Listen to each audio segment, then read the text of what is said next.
So most of the actors వాళ్ళకి ఆ character ఒక్కసారి అర్థమైందంటే వాళ్ళు చాలా ఆ క్యారెక్టర్‌లాగా మారిపోతారండి. ప్రతి ఒక్కళ్ళు. బాలయ్య బాబు గారు 'గౌతమిపుత్ర శాతకర్ణి' సినిమా చేస్తున్నప్పుడు ఆయన శాతకర్ణేనండి.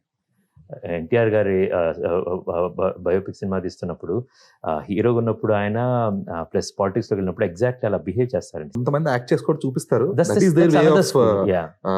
డైరెక్టింగ్. Yeah. బట్ ఎప్పుడైతే ఒక యాక్టర్ కి లేదు ఇది ఎమోషన్ అని చెప్పేసి కంప్లీట్ గా అతను అర్థమయ్యి ఆ పాత్రలో అతను ఇప్పుడు బాలకృష్ణ గారు జీవించేలా ఉన్నారు. చేయగలిగితే బాలకృష్ణ గారు ఉన్నారు. నేను ఆ సీన్ పేపర్ ఇస్తాను. ఆయన దగ్గరికి వెళ్ళి సార్ ఇలా యాక్ట్ చేయండి అంటే వాట్ ఈస్ దట్? ఆయన అనుభవం make ఉంది any sense. ఏంటి? అవును. Or Allu Arjun basically they always thrive. Manoj Bajpayee garu కావచ్చు. There are several actors. Anushka garu కావచ్చు.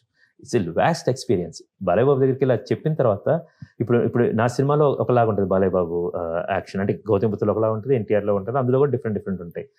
బోయపాటి గారి సినిమాలో ఒకలాగా ఉంటుంది. గోపిచంద్ గారి సినిమాలో ఒకలాగా ఉంటుంది.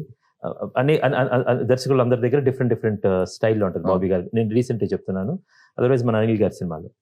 బట్ ఇక్కడికి వచ్చేసరికి it's not that I ask him sir ఇలా యాక్ట్ చేయండి అని రాబిట్ తంతారు యాక్చువల్గా. Because all he wants is what do you want. I have to just say that. అది సీన్ పేపర్లో కరెక్ట్గా ఉంటుంది. సార్ ఇది సార్ నేను మూమెంట్ చెప్తాను, దెన్ దే విల్ పర్ఫార్మ్.